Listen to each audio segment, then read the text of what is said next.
You and I had a chat earlier, and you're still not fucking listening. Little fucking asshole.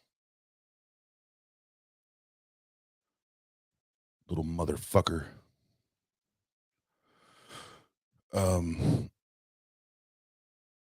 Yeah, it's always hard to tell when I will stream or not to stream. No, my my stepdad has to go to the airport this morning, and I'm his ride, and I was like, if I try to go to sleep, there ain't no getting up. So I've been wanting to. Oh, my glasses are crooked.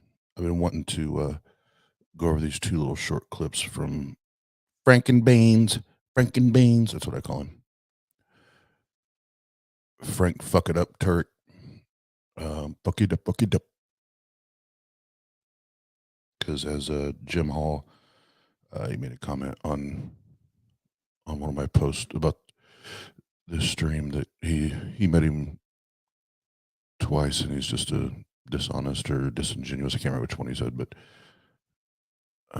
human being cares more about being right than seeking truth, which I think is most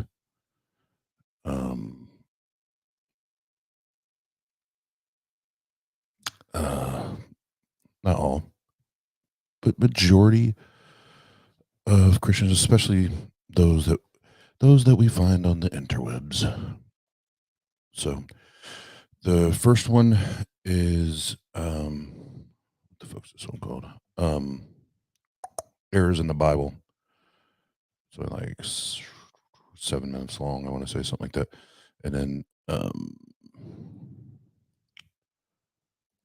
the second one, let me pull it up here.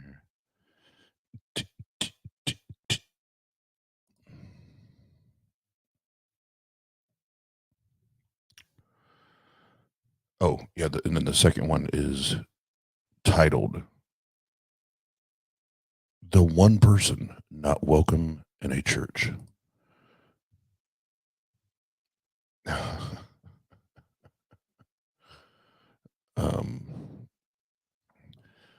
kind of like the glare. Can't see where I'm looking. I could be wide-eyed. I could have my eyes closed. I could go to sleep.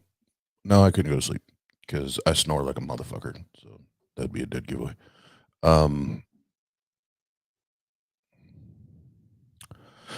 Yeah, let's listen to Frankenbeans.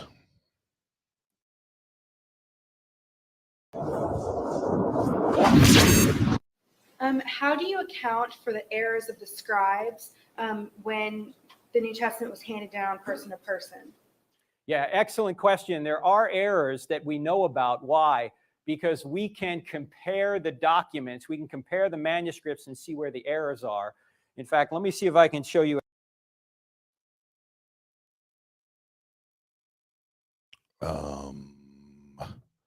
Good job, Frank. At least we're off on the right foot there. He admits that there are errors, because but I think where we fuck it up, is how bad are the errors? How off, how inaccurate are we, Frank? Because we don't have originals. We only have copies of a copy that then were copied and then copied and copied and copied, and then we fuck it up. A representation of that because it's better seen than it is described. Here it is. Let's say you have, here's the original, which we don't have. We don't, at least we don't think we have any original documents, okay? So they're all copies, okay? And let's say you find four. All right, Frank, I like it. I like it so far. We're off to a good start. You're being honest, kind of, so far. So, no, we don't have the originals. So Frank's already conceded that there are errors, and we do not have the original. So we're off to a good start. 4 different copies. And in the first copy, you see an error right here. And then another copy, there's another error right there. In the third copy, there's another error right there. And in the fourth copy, there's an error right there. Can you reconstruct the original? Yes. Yes. And that's what scholars do. The original, this happens to be Romans 6 or Romans 3:26. God is just in the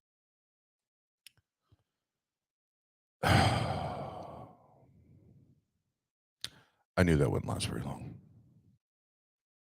God damn it, Frank. Frank and Beans.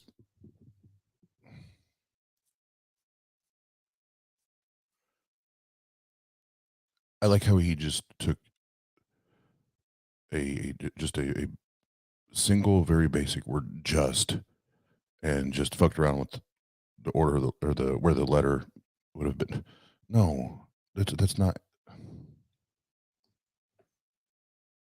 It's a little more complex than that when we start talking about entire stories and characters and context and where it happened and when it happened and whom was there, whom wasn't, who wasn't there. Come on, Frank, you're better than that. Actually, you're not. My bad. But this is so sloppy, Frank. Come on, man.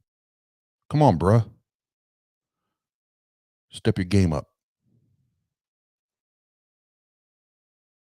justifier of the one who has faith in Jesus. Now, the note here is the New Testament documents have far fewer variations than this example. So yes, sometimes scribe made mistakes, but in virtually all cases, we know what the mistake was and we can correct it by comparing it with other documents. Now, you might say, why wouldn't God just, if this is true, why wouldn't he just maintain the original? I'm speculating here, but I think one reason, well, two reasons. Number one, if we had the original, we might venerate it. We tend to venerate things like that, right? But number two, if I had the original, what could I do to it? I could alter it, right? But if you had a copy, you had a copy, you had a copy, you had a copy. That would be, oh my God.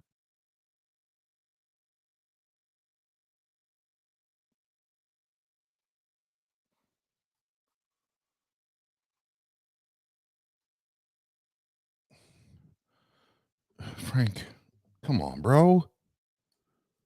Come on, bro. If we don't have the original, that's probably a good thing. That's probably a good thing. Because since we don't have the original, but we have a copy and a copy and a copy and a copy and a copy and a copy and a copy and a copy, we can compare all them and know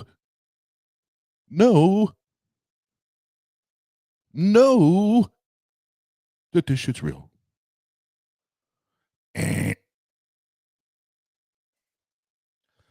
Nah, dog. I ain't buying that shit. At some point, I pray to your God that you can come back to the reality that we live in, where that shit doesn't work.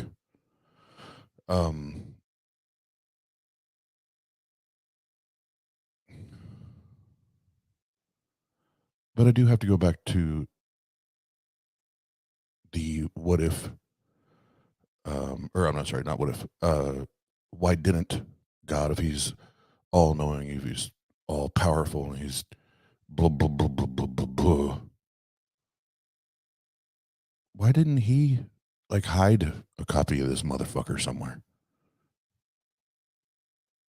and then reveal said location to a prophet or an apostle or what the fuck ever and say, thus saith the Lord, the original manuscripts of the Holy Bible are hidden under a rock in Antarctica, wherever. Like, why not do that? Or let's one up it. Since you are the Alpha and the Omega, Yahweh, why don't you just find a better way? Why don't you find a more reliable way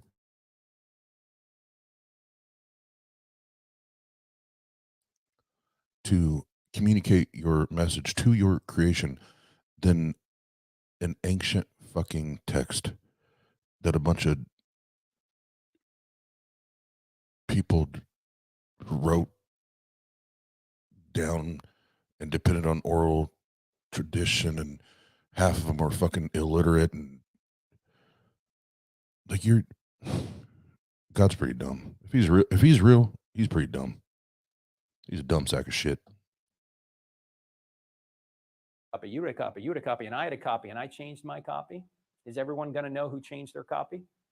Yeah, because when you get all your copies together and compare it to mine, you go, Turek, you heretic, why'd you do that? What? That seems so unnecessary coming from a God that's supposed to be so fucking good at everything. He has to depend on the copy and the copy and the copy and the copy and the copy, and then all of the copies. I'm sorry, all of the excuse me, all of the writers of or transcribers of the copies of the copies of the copies to sit around in a circle together and compare notes and then figure out which one is the heretic. Come on, God. Come on, God. You are the knower. You are the knower of everything. That is not a reliable method. Those are not good systems. Those are not good processes. It is not easily tracked. It is not easily observed. Come on, God. You done fucked up. Right? So by not preserving the original, you actually are able to preserve the original better.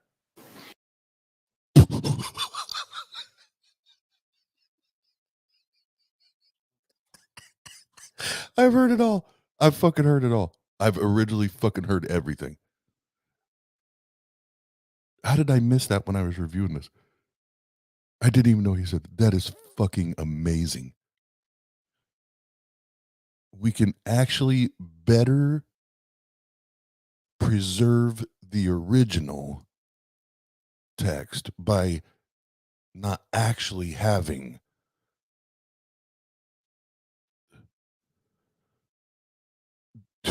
the original text. Oh my God, Frank Turek, you're a fucking genius. You're a fucking genius.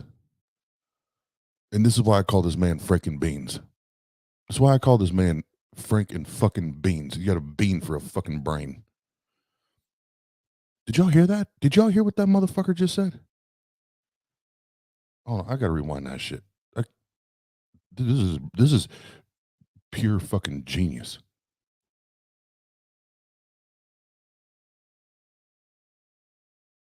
Actually are able to preserve the original better. You actually are able to preserve the original better. So what if the error is not that simple? I feel like we could just end the stream. We're 15 minutes in. Oh my God, that's the funniest shit I've heard. Oh, thank you, Frank. You're starting off my day with a fucking bang. Oh my God, I'm clipping the shit out of that. Oh my fucking God.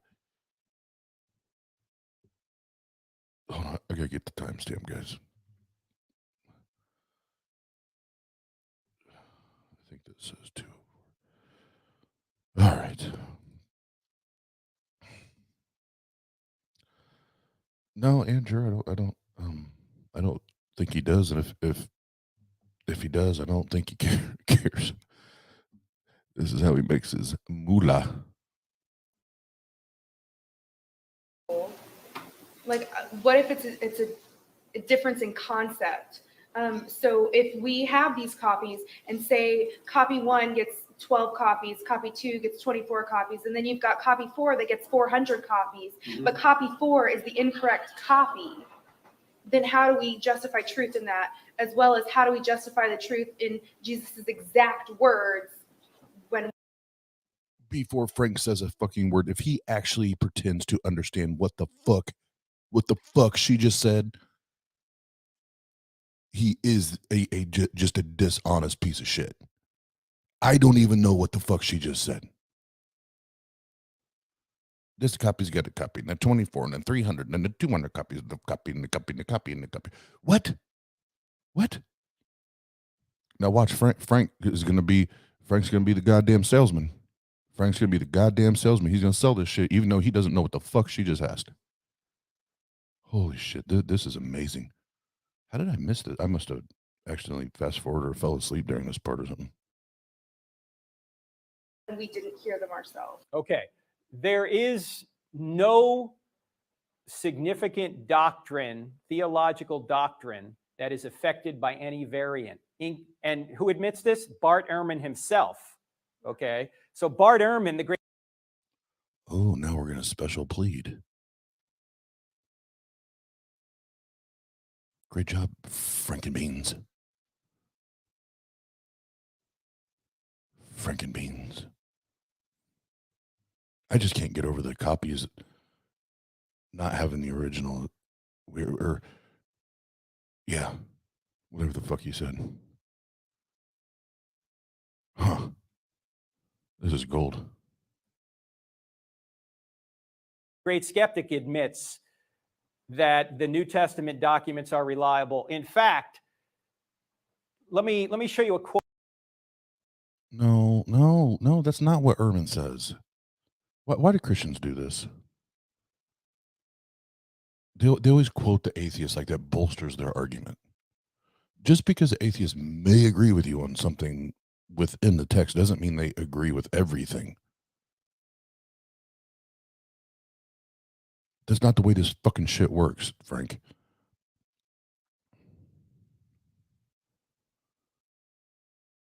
He does not say that.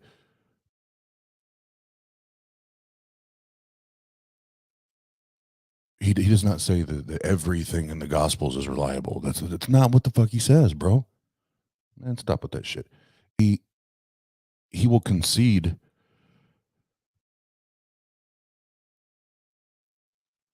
Well, the biggest one that Christians hang their hat on with Ehrman, I mean, he'll concede that he believes that Jesus was a historical figure or character. But other than that, he pokes holes in plenty of shit, bro. He doesn't admit anything. Why do Christians do that? It's so, again, it's so disingenuous, so dishonest. Just make your argument. Keep other people's name out your fucking mouth and make your argument. Quote from him, because this quote is very right on the money. You know, he wrote the book Misquoting Jesus. I don't know if you've heard of this book, but in 2005, he wrote a book called Misquoting Jesus, a popular book in which he tries to insinuate that we can't trust what the New Testament documents have said. Yet the very same year, 2005, he wrote an academic work. He updated an academic work with his mentor, Dr. Bruce Metzger from Princeton University. In fact, Metzger was the top manuscript scholar of the last century. And in that book, he agrees with Metzger that the New Testament documents are copied accurately. Now, why is he coming to two different conclusions the same year? Same evidence. The only thing I can speculate is when you say to the academic community something wrong, they'll correct you on it. But when you say something wrong to the lay community, they don't know any better in most cases. You can sell a lot of books when you say the New Testament documents aren't copied reliably. That gets you a review in the New York Times. Frank. God, Frank. God damn it, Frank. Why, like, all of this is so used out of fucking context. And I'm not even, because I want to stay on track, because I want to get to the second video too. And I got to take my dad to my stepdad to the airport, like I said, here in a little bit. But God damn it, Frankenbeans. First of all, you're misrepresenting.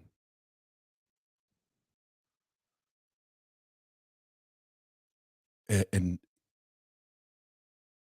Bart Ehrman, I just heard one of his latest speeches, and he still sticks to his guns. Like, I don't know. And he's actually become more and more, what's the word I want? Comfortable or liberal with his use of the title or position of atheist, where it used to be more agnostic. So like all this shit, like you're doing all this. You're trying to move pieces around to bolster your argument, and use other people's shit to bolster your argument. Just make your argument, Frank. Make your argument. And we all know the problem is you can't, because when you do it on your own, you make comments like you did just a couple minutes ago that we can better take care of the original text, whatever the word you used was, slipping my mind now, but we can better, keep track of or trace the original text by not actually having the original text. Like that's what we're left with. That's what we're left with when you make your argument. The only time you sound half intelligent is when you're borrowing. Get you on the Colbert Show, the Jon Stewart Show. You sell a lot of books. Oh, and by the way, Frank, again, quit acting like, because you already insulted everybody in that room's intelligence, anybody that might watch this video, and said, well, the layman heard something, they don't know any better because they're fucking dumb and they're fucking stupid.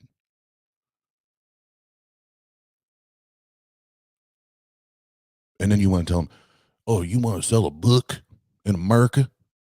You want to sell a book in America? You know what you do? You tell everybody you're an atheist and that the Gospels are bullshit. That's how you sell books and get on TV shows. No, not in America, Frank. That's not the way it works in America. People hate hearing that shit. You don't sell a ton of books talking about that shit. Nobody's getting rich just being an atheist. God damn, Franken beans. Right, what's that? A textbook to be studied. We're studying Ehrman now. You're studying Misquoting Jesus? No, his textbook, the New Testament. Okay, well, that one that he co-wrote with Metzger is actually good. But this one, now here's what he says. This is in the appendix of the paperback version. So this comes out a year or two later from the original Misquoting Jesus. He's interviewed. And in the interview, here's what he says. Check this out. This is a quote from the book, page 252.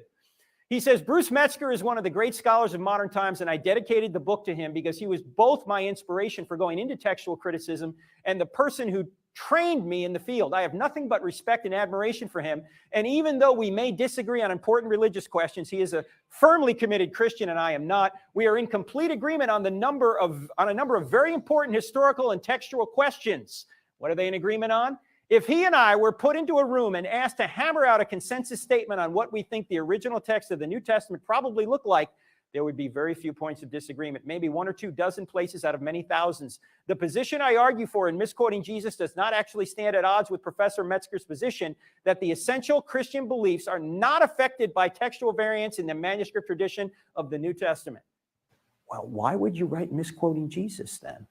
Not you, but Bart Ehrman, right? The book maybe should be called Misquoting Ehrman because he doesn't even agree with himself.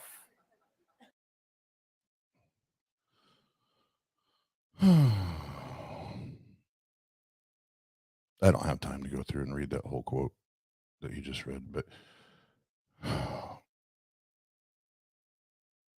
Frank, yes, he's still a historian. There's going to be things that he does agree on and agree with, and that's perfectly fucking fine. Whatever. But notice he still points out 2 dozen or whatever places where they disagree. Those are probably pretty important parts, which is why those are the points of disagreement. So to just jump on over that point and act like Ehrman's just this idiot now, is just completely changing his position. Again, you're misrepresenting, and you're doing that because for the most part, they're the people that are in that crowd. They're just going to shake their head and say, "Yeah, cool point." The atheist agrees with us. Scapegoat. I don't believe he cares if you find out he's lying or not. You're not his target. It's those who will not or cannot. That's his target. Oh, I agree. I totally fucking agree. which is why I think it is important that we talk about this foolishness. That way, maybe there's only one person that sees a video like this, or even I often think about Telltale, Owen at Telltale, and the stuff that he does, and I'm like, even if one person, finds it helps keep him out of that fucking foolery, then we did our job. So it seems that even Ehrman, when push comes to shove, admits that we do have an accurate copy of the New Testament documents.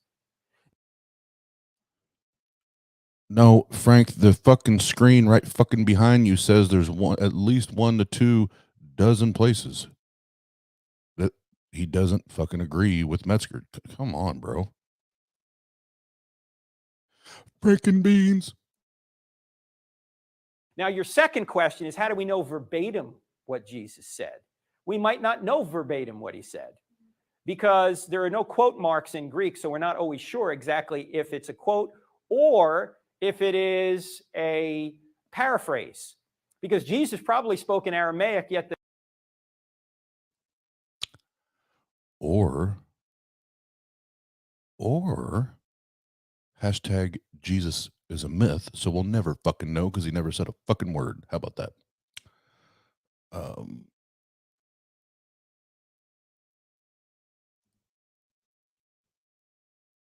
Correct. Yeah. Bruce, thanks for hanging out with us. The quote basically says, Bart agrees that for the majority of Christians, beliefs aren't affected by textual variants. Yeah, I agree. I have heard Bart say that, and that, that's cool. That's cool. But I don't. Yeah, and Bruce, I'm not saying that you agree with Frank at all. But the problem is Frank is trying to then take it to the next spot and act like Bart agrees with everything that's within the New Testament text, which is complete fucking fabrication or bullshit. But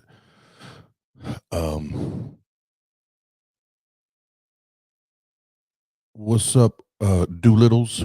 And yeah, Ethan, I don't I don't know. Whenever my brain finally says, "All right, go to sleep, bro," then I'll go lay it down. All right, here's some more Franken beans.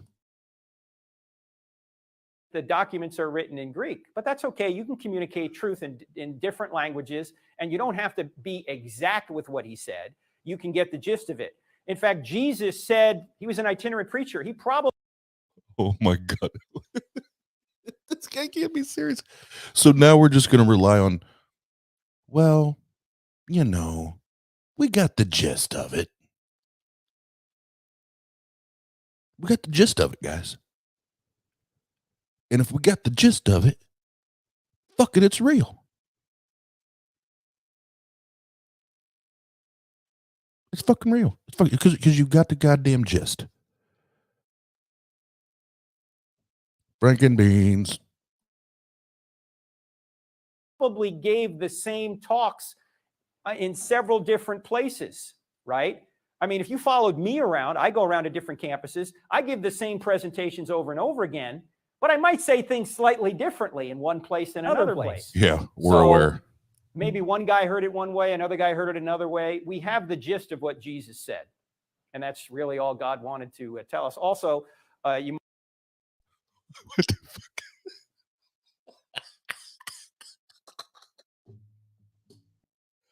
Oh my God, this is full of fucking classics. How did I miss this shit? I must have been distracted when I was watching this. I would have done this a long time ago. This shit's fucking hilarious.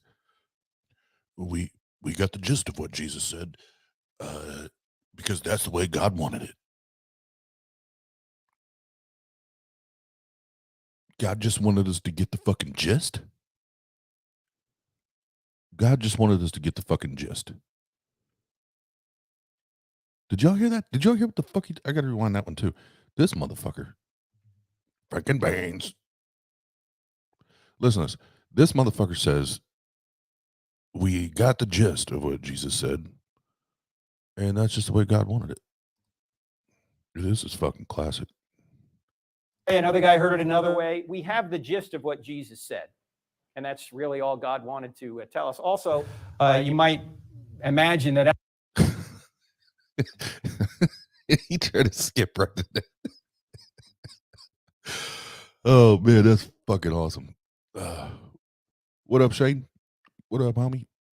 God damn, that's fucking amazing. Yeah, I need to cut some clips out of this motherfucker. This dude is killing it. He's fucking killing it. At those times, people had highly developed memories. They could memorize complete books. We can't even remember our phone number. Myth, myth, myth, myth, myth, myth, myth, myth. That's another myth. That's another myth, Frank. That's not fucking true. Why do you fucking Christians say that shit? You talk to any historian, they're going to tell you that that's one of the most like inflated myths that's out there when it comes to these motherfuckers memorizing all this shit and then writing it down.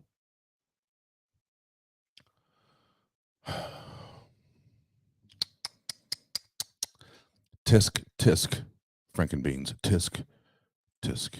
And if your God is real, there's no way he's happy with you right now. Because we have all these devices that remember it all for us. So these people were an oral culture, and they memorized things quite well.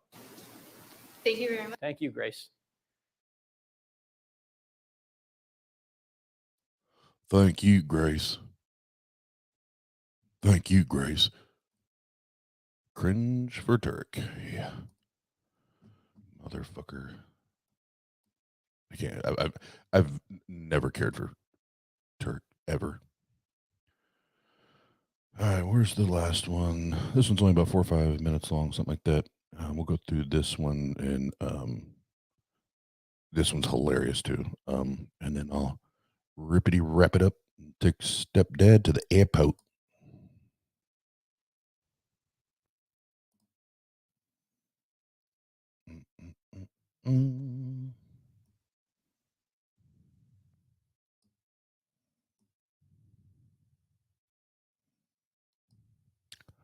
Oh, come on. First day on the job.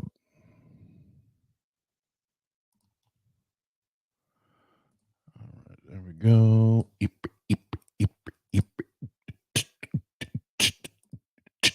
There's your wait music. You're welcome. All right.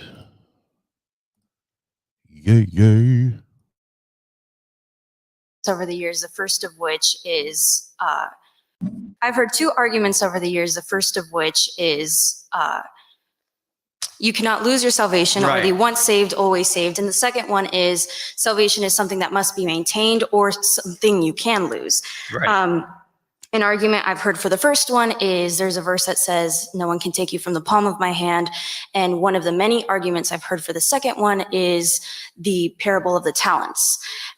So my question is, what do you believe, and what is your greatest defeating argument? I think the parable of the talents is talking about it's talking about judgment based on the gifts that God has given you. I so bad.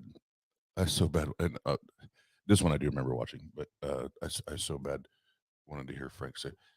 In this one, I thought when he talked about talents, I thought he was talking about playing a little tambourine, doing a little dance for Jesus, like something like that. Talking about actual talent. I mean, I knew he wasn't going to say that. I knew he's smarter than that. Or let's say, I know he's more informed and educated on what the Bible says, but God damn it, that would be fucking hilarious. I don't think it's talking about whether or not someone's saved.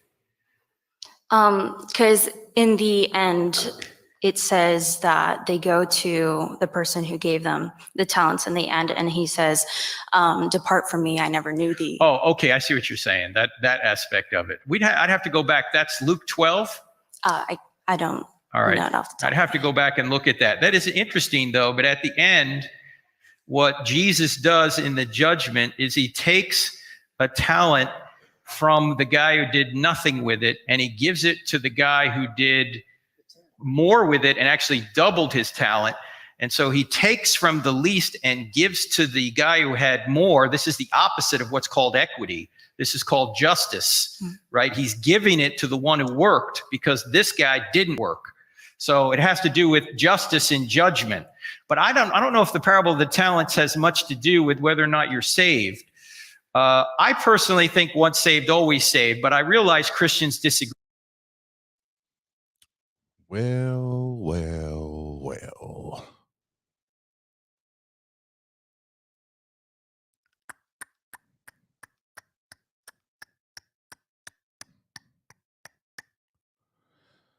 See, we got some problems, Frankenbeans.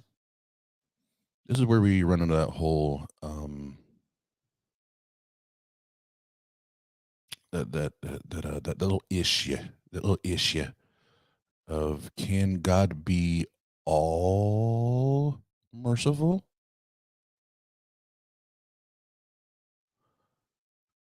And also bring all justice? Can you do those things? And then, as Bruce just said, and I've often thought about this with this story, whether it's Jesus or Yahweh. So are you stealing? Are you stealing the talents and giving them away to other people? I'm a little confused. Frank. Frankie, baby. Frankenbeans. Agree with that. And one of the reasons I think once saved, always saved is when Jesus says in John 5:24, he says, he who believes is passed from death into life. In other words, you get eternal life when you believe. You don't get eternal life when you die. If you get eternal life when you believe, and it's eternal, by definition, you can't lose it. Nope. Sorry. Nope. Sorry. It's not the way that works. That means, nope. That just means when you said that little prayer, there was actually no true redemption, no true transformation. There's probably no true repentance on your part. So you were probably never really a Christian. You just thought you were, and you were going through the motions, dumbass. What kind of Christian are you? And I actually think, as an atheist, I think I laugh at Christians that say they're once saved, always saved. I laugh at them.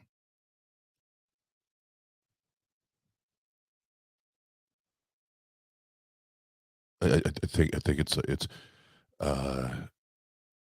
it's straight weak sauce. I think it's straight weak sauce as a Christian to do the whole once saved, always saved thing. Just talk your shit, bro. Talk your shit. If you don't love Jesus, you don't believe in Jesus, you don't follow Jesus, you don't have faith in Jesus, faith in Yahweh, you're going to fucking burn in hell. Talk your shit, bro. Okay. Now, what you can do is you can lose your sanctification because, see, there's two aspects to this. There's justification, which happens immediately as soon as you believe. And then there's sanctification, which is an ongoing process where hopefully you're becoming more like Jesus. This sanctification thing can go up and down. But once you're justified, you're justified. And what you don't gain by moral effort, you can't lose by moral ineptitude. Can I ask another question? Go ahead. What the, huh? Huh?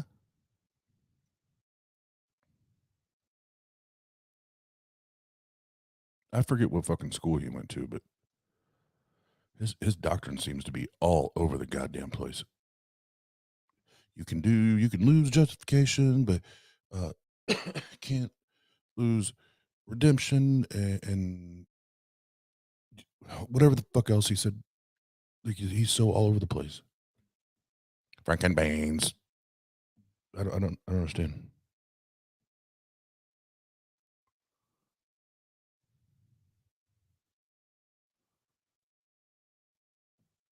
Yeah, I don't. Because I mean, Frank, you being one of these New Ager Christians, where it's basically New Testament fucking only. I mean, the New Testament says either you're with me or you're against me, essentially. So how does that equate to once saved, always saved? It's either you're on the team or you're not, bro.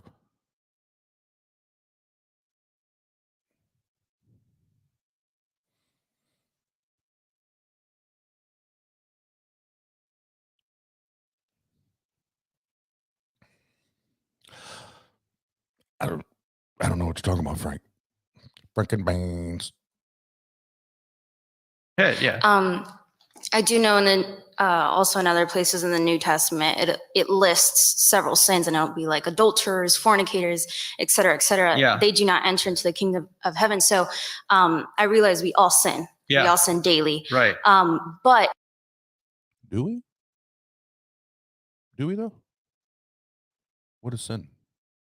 How do you know you sin every day?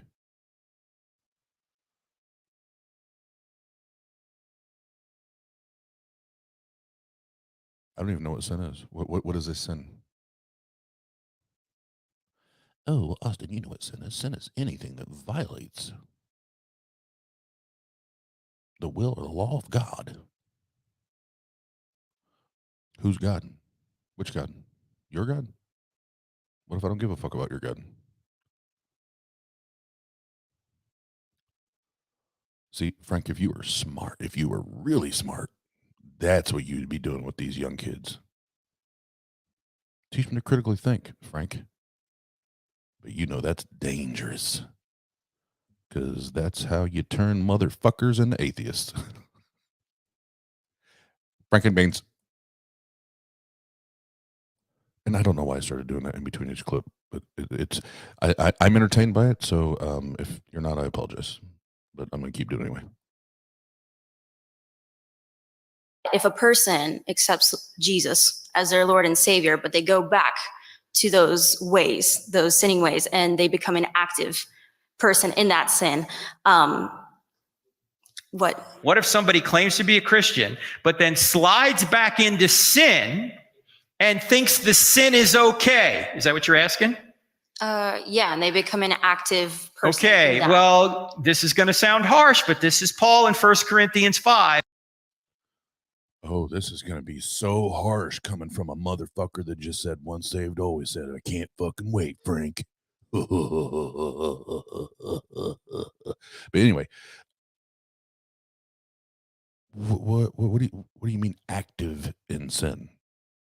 And then Frank is doing his bobblehead, chomping at the bit, waiting to talk again. But what do you mean active in sin? You and Frank just said that you both sin. So you're active in sin. For fuck's sake, if you read the book and that's your book and you believe in that book, it says, none are righteous, no, not one.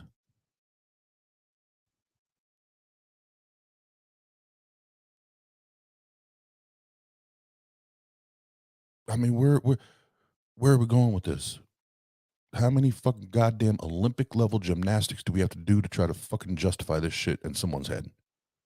What the fuck? What the actual fuck? Frankenbeans. He says, expel the immoral brother. Hand him over to Satan so that Satan may teach. He says, expel the immoral brother. Okay, well, this is going to sound harsh, but this is Paul in 1 Corinthians 5. He says, expel the immoral brother. Oh, no. Oh, no. Oh, no. Expulsion? Frankenbeans. Expulsion? And you're going to hand me over to the devil? I thought it was once saved, always saved, Frank. Uh-oh. Uh-oh. How are you going to hand me over to the devil if I'm still saved, motherfucker? We got holes in your theology, holes in your doctrine. I don't know why I'm singing. Come on, Frank. You're literally just shooting deer slugs right now. You're just shooting deer slugs and hoping that they fucking hit something.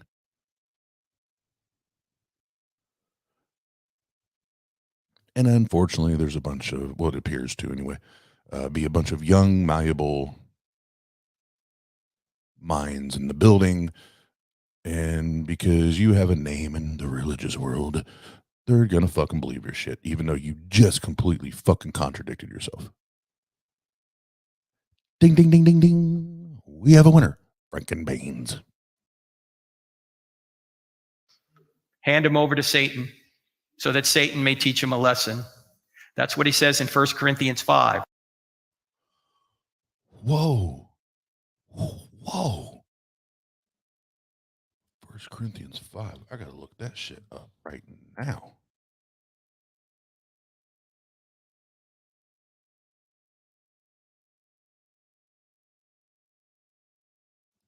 I need to find this shit.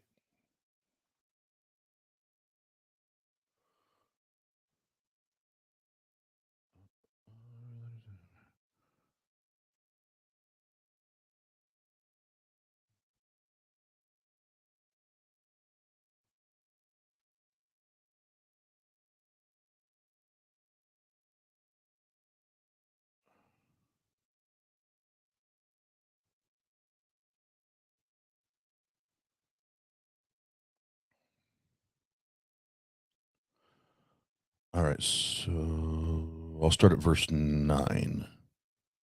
I wrote to you in my letter not to associate with sexually immoral people, not at all meaning the people of this world who are immoral, or the greedy and swindlers or idolaters. In that case, you would have to leave this world.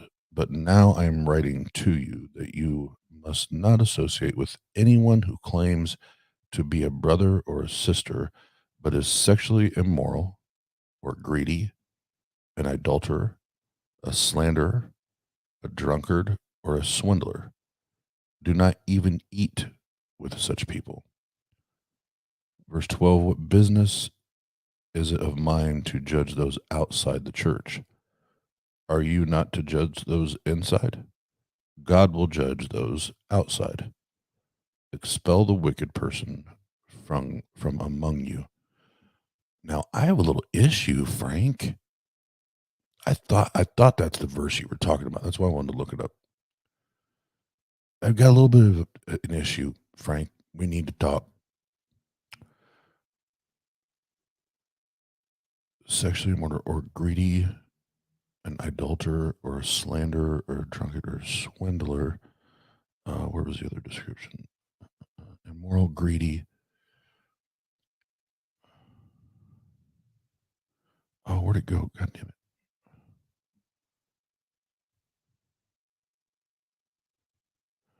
it. Well, I'll just use swindler. I can't remember the one part that stuck out to me, but just for time's sake, I'll use swindler.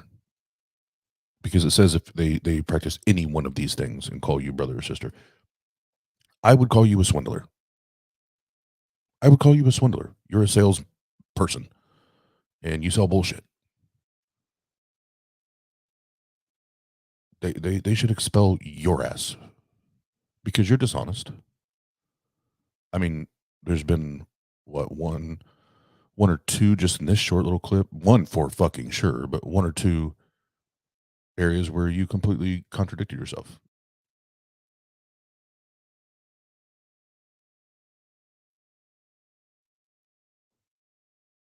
Bye. You're being expelled. We're going to hand you over to Satan.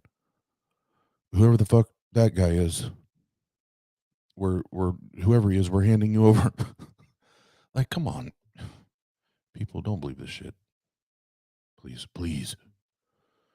Please. Frankenbeans.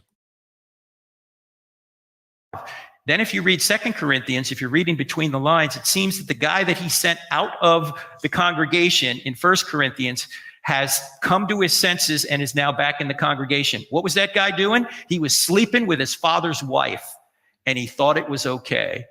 And Paul says, kick the guy out. Do you realize that everybody is welcome in the church? The only person not welcome in a church is someone who claims to be a Christian and denies known sin as sin. That person, Paul says, kick out, because a little bit of leaven can get into the entire loaf. And he's kicking the guy out not only to protect the congregation, but to hopefully bring the guy to his senses. So is that person saved, or is it just his own opinion? So is salvation based off of what you think you are? Because I can't judge whether the person's saved, but I would be very, very concerned about that person. You might.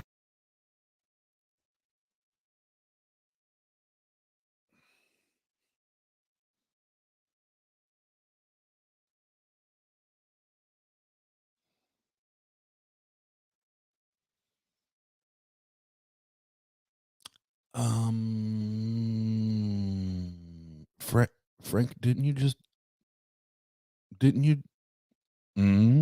Frankenbeans, didn't you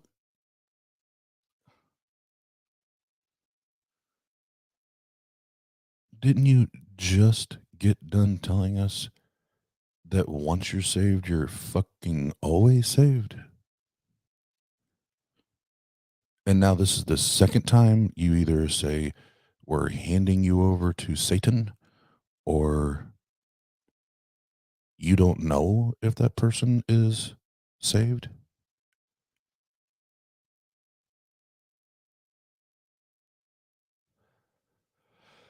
Oh, Frankenbeans.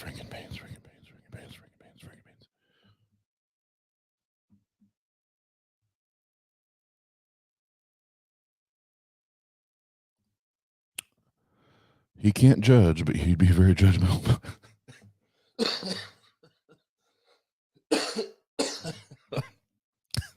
Great point. I'm glad you pointed that out. Yeah, I don't know if he's saved or not. Everyone's. I don't know. But what I do know is I'd be very, very worried and very, very concerned about this motherfucker.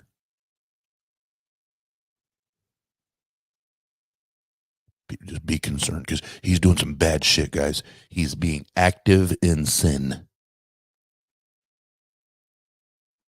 He's being very active.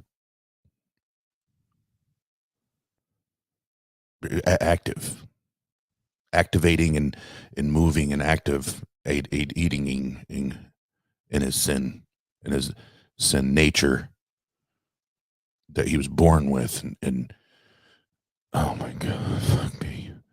God damn it. Good morning, Jena. What up, bacon? Oh man, bacon and orange juice sounds fucking amazing right now. Appreciate that. Frankenbeans. I'd also go to 1 John 3, which talks about staying in known sin. Okay. It's not where any of us want to be. Do we all sin? Yeah, we all do. But if we're now advocating sin, we might not be saved to begin with.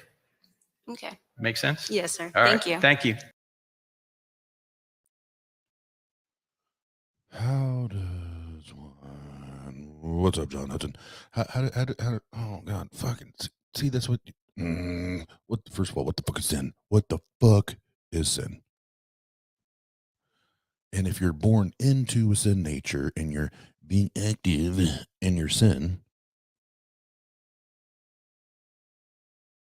and let's say this other person over here, they, I guess, know what sin is, and they're sinning just because they want to sin, doesn't mean they're endorsing it or advocating for it. They just enjoy to sin. You don't. You're a boring, stiff motherfucker. They're not. Doesn't mean you're advocating for it. So is it still once saved, always saved? Or is it just that it doesn't fucking matter? Frank and Beans, because it's not fucking real? Could it be that? Could it be that? I know you'll say no.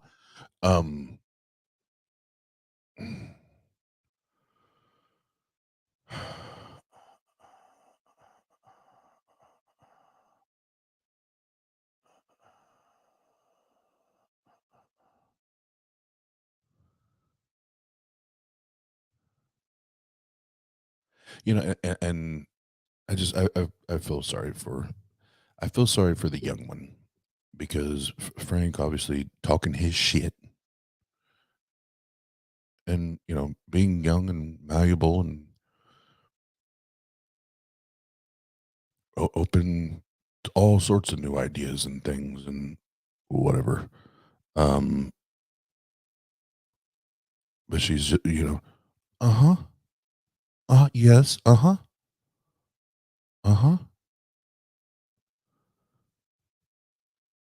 And if these motherfuckers like Frank and these other peckerheads were actually fucking honest human beings and actually wanted to operate within any just a little ounce, just a little ounce of integrity, they would say something along these lines. Look, this is when I read the text, and you know, when I study, this is what I read. This is how I hear it.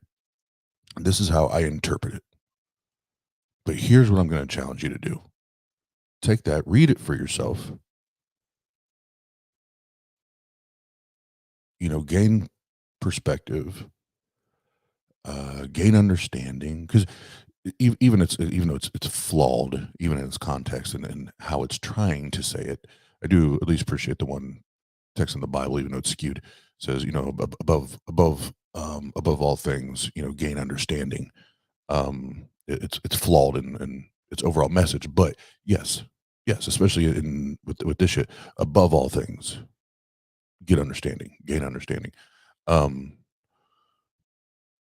What up, Kyle? What up, homie? Hope you're doing okay, man.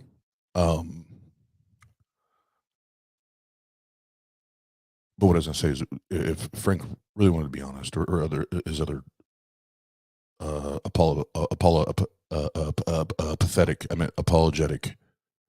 folks, if they really wanted to operate in integrity and honesty and be consistent, they would say, you know, yes, go read, do all that.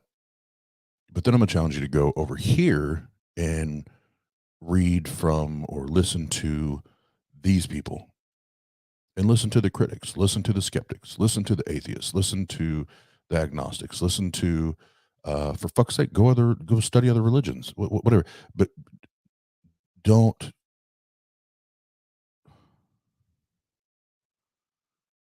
you know, first of all, don't indoctrinate. I fucking hate that shit.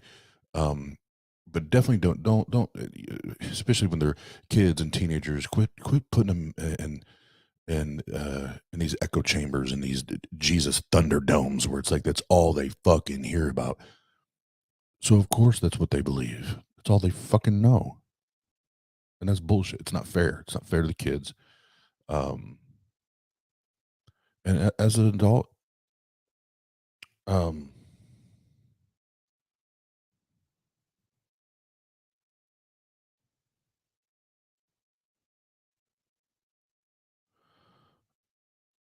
Andrew, yeah, I forget that.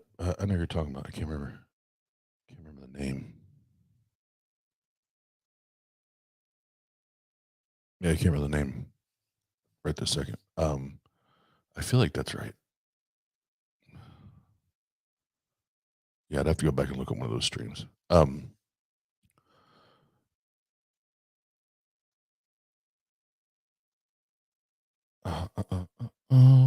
else was I going to say on that?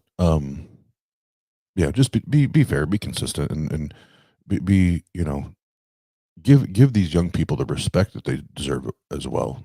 You know, because it does suck, you know, if you do find yourself with the ability to walk away from faith as an adult, it is freeing, it is liberating. But God damn it, you feel like you got cheated out of so much. You feel you got lied to, you know, for most, if not your entire life, and it's bullshit.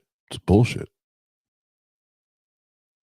And as an adult, if you still want to believe in fucking fairies and made up stories and motherfuckers chilling up in the clouds talking to you and all that, then, whatever. But like Hitch said, just keep your toys at home. I don't give a fuck about your toys. Go play with your own toys. But it's bullshit that they start at that young of an age. They should have access to all options. Belief, no belief, lack of belief, fuck it all. Whatever.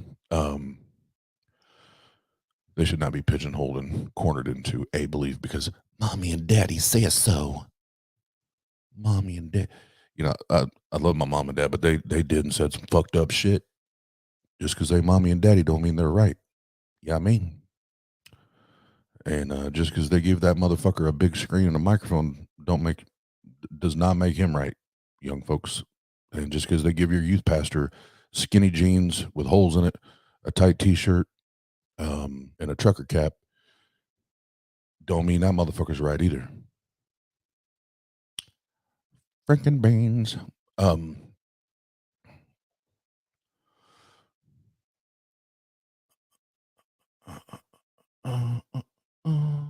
I think I'll wrap it up there. I didn't do any announcements to start. I'll be starting to plan once I get out of this weekend. I start back to the comedy club tonight. So, yeah, and once that starts until I'm done, either Sunday or Monday, depending on how many shows we book. I'm 100 miles an hour, so that's why you don't see a lot of me on the weekends right now. But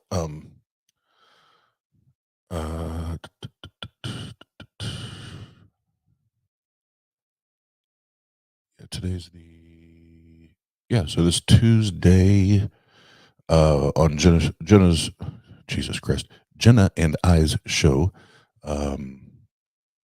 We actually have two guests joining us that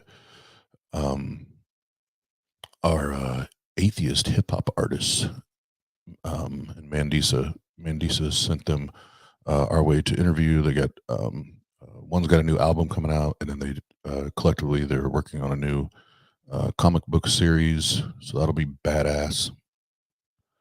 And then I've got two or three in the next week or two or three more What's Your Story episodes, and then I know I'm forgetting another one right now. But what I was going to say is once I get out of the weekend, I'll start planning the announcement show or whatever the hell we call it, to relaunch all the marketing and dates and reservations and everything for Better 2022.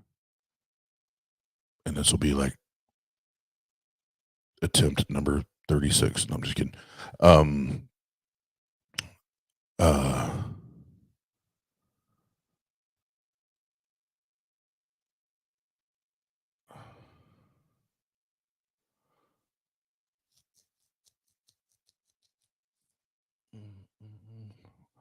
What's up, Krabby Hermit?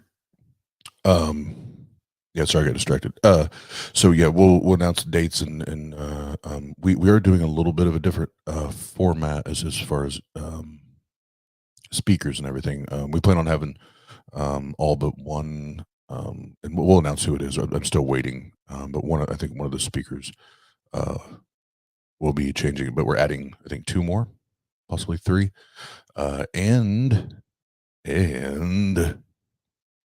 and for all those that are TikTokers, or you love TikTok, or you love the TikTok creators that you've seen, that like Jeff and Biddy and those on our channel, and then some others that have been guests.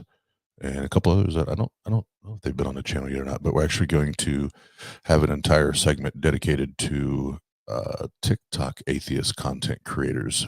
And when they're done, they're actually going to do a live with all of them there, and then do a couple TikTok videos with all of them in it. So that'll be a fucking blast.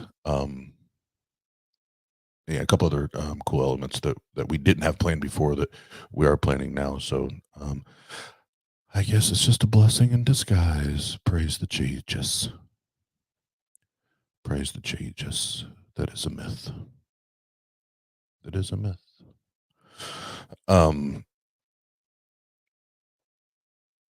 Yeah, I think that's it for now. Cool. Yeah, I'm gonna go take my stepdad to the airports. The airports. And we will holler at y'all. Well, at the latest, Tuesday night at 10 p.m. Eastern Time with Chopping It Up with Jena and Oz.